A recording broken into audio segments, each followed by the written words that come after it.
4,500 nits? What are you even talking about? And then you go to the actual lab results that you get from GSM Arena, and it turns out that it's only 1200 nits full screen brightness in direct sunlight, and the 5-year-old OnePlus 8 Pro gets about 800. That is not a massive difference. It's basically all just marketing. This phone came out before AI was even a thing, and you can clearly tell because there's no AI on this phone anywhere. And by default, holding the power button doesn't do anything. It doesn't launch any assistance. See, usually I'd be like, oh, I hate AI. I don't want it to summarize my emails or to tamper with my faces or to find restaurants for me. But I think that OnePlus has genuinely got some useful AI features that I would be missing out. Like take this photo for example, I click edit and I can do AI recompose. It will crop the image and pick a composition for me, and then I can AI remove certain objects like smudges, and then I can AI upscale and add some detail with sharpening because I've just cropped the image. And then, I know this is not AI, but some of the filters that OnePlus gives are so good, and I genuinely use them all the time. And going back to the OnePlus 8 Pro,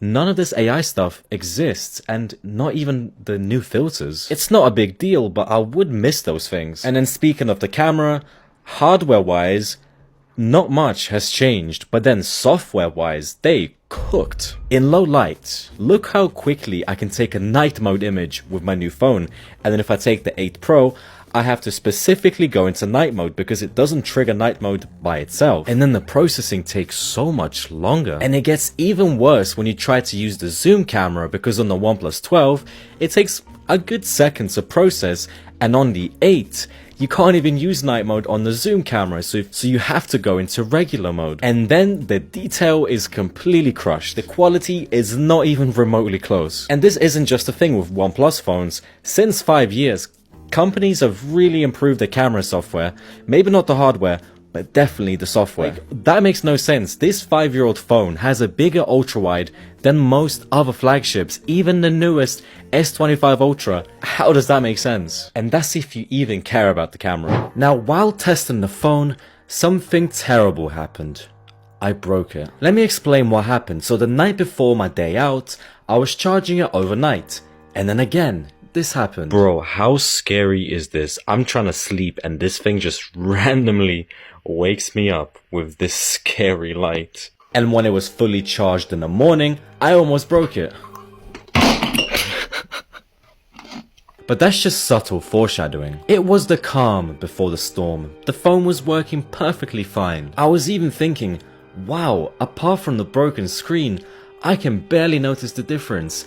Even the battery wasn't even tragic. And then everything just fell apart. Suddenly the phone just lost all sense of reality. It went crazy, swiping through menus, opening stuff, exposing my entire calendar. My phone was actually possessed and it wanted to jump off the train and end its life. And then when I got off the train, I started messing with the screen, picking random shards and peeling stuff, and then it finally gave up on me. No big moment, no sparks, just silence.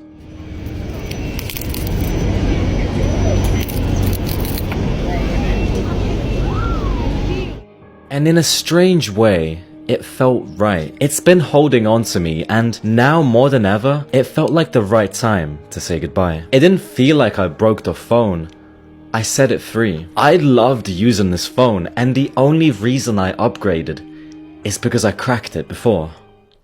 Now the problem with this phone is that if you still want to keep it, say you broke it like me and you want to extend its life, the genuine replacement screens are so expensive. £180 for a genuine screen. I did find these sketchy looking TFT LCD screen replacements, but they're not the same thing. And then if you look up the phone itself, you can find it for like 90, 100, maybe £140. For £120, this phone is better value than almost anything that you can buy brand new. Like, it's definitely gonna be better than any of this crap. I used the Redmi A3 for a video, and it is not worth your time. And the last thing that I want to say is how comfortable this phone is. Phones were thinner and lighter, and sure, the batteries were also smaller, but phones nowadays are so freaking fat and heavy. Especially this one, it's so uncomfortable without a case. If battery is your concern, maybe you should upgrade, but everything else,